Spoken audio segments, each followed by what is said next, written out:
Saudara-saudari yang terkasih, kita jumpa lagi dalam Pelita Hati hari ini, Minggu tanggal 29 Januari 2023, hari Minggu biasa yang keempat. Bersama saya Romo Thomas Suratno, SC dari Paroki Cilandak, Jakarta Selatan, mendengar dan merenungkan sabda Tuhan, yakni firman Tuhan yang tersurat dalam Injil Matius, bab atau pasal 5, ayat 1 sampai dengan ayat 12a.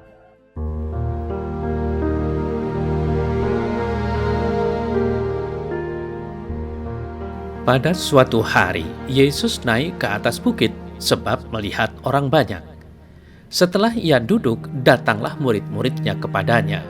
Lalu Yesus mulai berbicara dan menyampaikan ajaran ini kepada mereka. Berbahagialah orang yang miskin di hadapan Allah, karena merekalah yang empunya kerajaan sorga. Berbahagialah orang yang berduka cita, karena mereka akan dihibur. Berbahagialah orang yang lemah lembut, karena mereka akan memiliki bumi. Berbahagialah orang yang lapar dan haus akan kebenaran, karena mereka akan dipuaskan. Berbahagialah orang yang murah hati, karena mereka akan beroleh kemurahan. Berbahagialah orang yang suci hatinya, karena mereka akan melihat Allah. Berbahagialah orang yang membawa damai, karena mereka akan disebut anak-anak Allah. Berbahagialah orang yang dianiaya demi kebenaran, karena merekalah yang empunya kerajaan surga. Berbahagialah kalian jika demi aku kalian dicela dan dianiaya, dan kepadamu difitnahkan segala yang jahat. Bersukacitalah dan bergembiralah, sebab besarlah ganjaranmu di surga.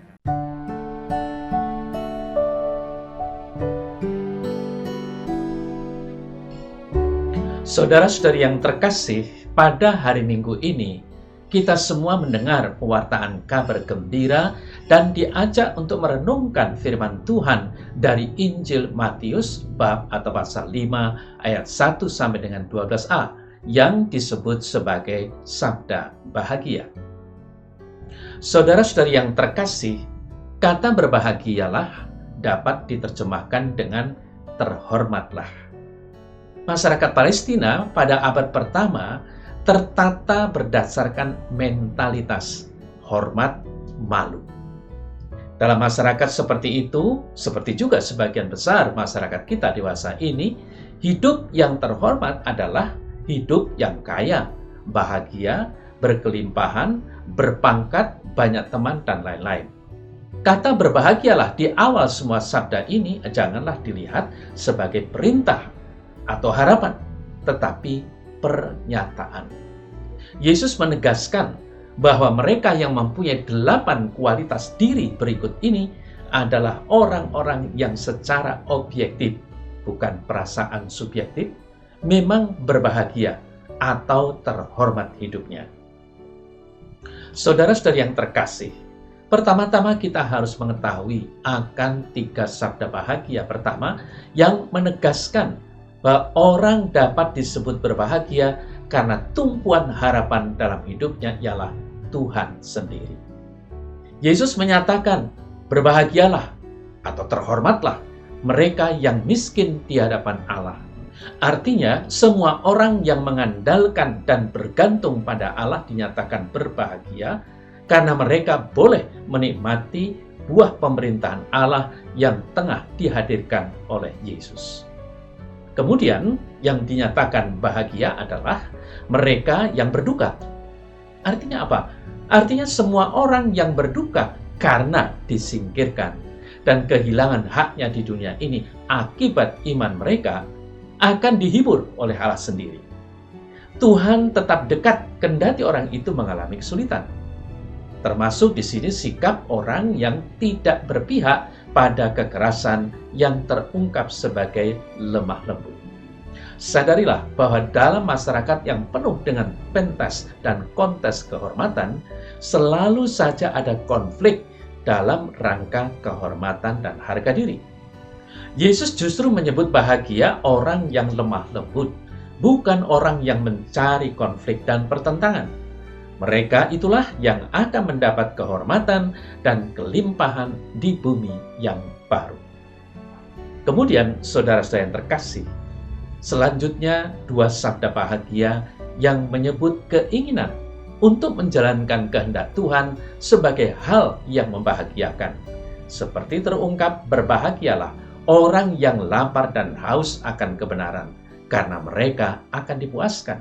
Artinya, mereka yang sungguh merindukan dan mencari kehendak Allah dalam hidupnya akan berbahagia, karena Allah pasti akan memuaskan kerinduan hati mereka.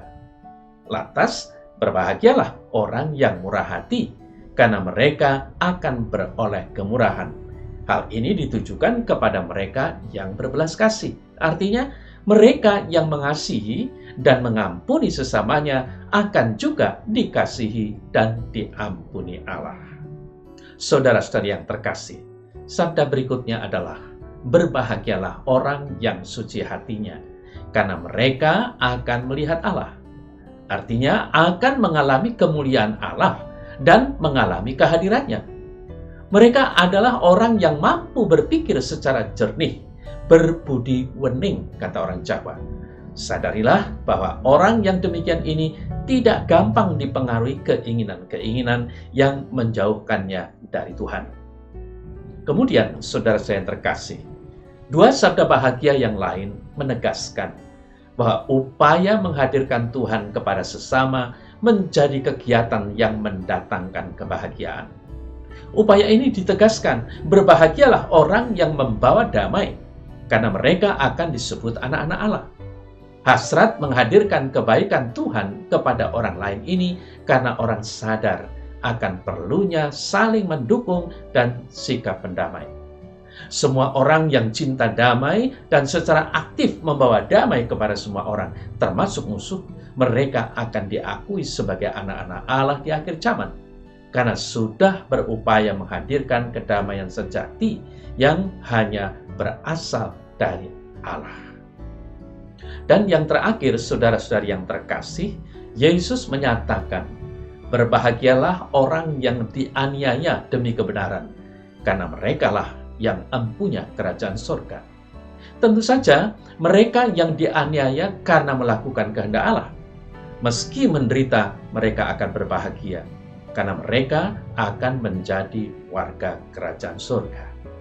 Saudara-saudari yang terkasih, tidak dapat disangkal adanya kesulitan bagi orang beriman yang mau menjalani hidup untuk berbahagia sesuai dengan kehendak Tuhan, seperti yang sudah kita lihat bersama tadi dalam 8 sabda bahagia. Orang yang nyata-nyata hidup dalam kerangka yang dikehendaki Tuhan sering menderita dimusuhi, dikejar-kejar karena bertindak lurus. Maka dari itu kemudian secara khusus kepada murid-muridnya, Yesus menambahkan atau dapat dikatakan sebagai sabda bahagia yang ke-9, yakni yang menyangkut pengalaman dimusuhi oleh karena menjadi muridnya, diteguhkan dengan pernyataan, bersukacitalah dan berbahagialah, karena besar ganjaranmu di sorga. Maka dari itu, saudara-saudari yang terkasih, kesimpulannya, warta Injil Yesus ini menegaskan 8 sabda bahagia merupakan jalan yang paling jelas untuk menggapai kebahagiaan hidup di dalam Tuhan. Lalu, yang dapat meraih kebahagiaan itu hanyalah orang yang merasa tidak berdaya di hadapan Tuhan dan bergantung padanya, yang mampu bersikap miskin di hadapannya, menerima duka cita dengan ikhlas, bersikap lemah lembut, selalu lapar dan haus akan kebenaran, bermurah hati, tulus hati, mampu membawa damai dan teguh bertahan dalam penderitaan demi menegakkan kebenaran. Saudara-saudari yang terkasih, atas dasar 8 sabda bahagia yang diajarkan Tuhan Yesus tadi, Gereja Katolik mengajar tentang kebahagiaan di dalam Katekismus Gereja Katolik atau KGK nomor 1716 sampai dengan 1719. Bahwa kebahagiaan itu menunjukkan kerinduan kodrati manusia akan kebahagiaan. Kerinduan itu berasal dari Allah. Allah sendiri yang telah meletakkannya di dalam hati manusia supaya menarik manusia kepada dirinya. karena hanya Allah yang dapat memenuhinya. Allah sendiri yang memuaskan, kata Santo Thomas Aquino. Kemudian ditegaskan pula bahwa sabda bahagia itu mengungkapkan arti keberadaan manusia dan tujuan akhir perbuatan manusia, yakni kebahagiaan di dalam Allah. Inilah panggilan Allah terhadap setiap manusia secara pribadi, tetapi juga kepada seluruh gereja umat Allah, yakni mereka yang telah menerima janji dan hidup darinya dalam iman.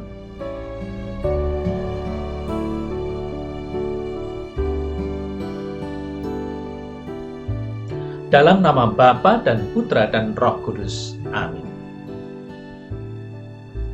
Ya Tuhan Yesus Kristus, semoga kami dapat mencapai kebahagiaan seperti yang Kau sampaikan dalam sabda bahagia hari ini. Namun kami sadar bahwa hal itu tidak mudah untuk kami raih. Maka curahkanlah Roh Kudus-Mu yang merupakan kuat kuasa-Mu sendiri ke dalam diri kami, sehingga kami mampu menjadi orang yang berbahagia seperti yang Kau kehendaki. Amin.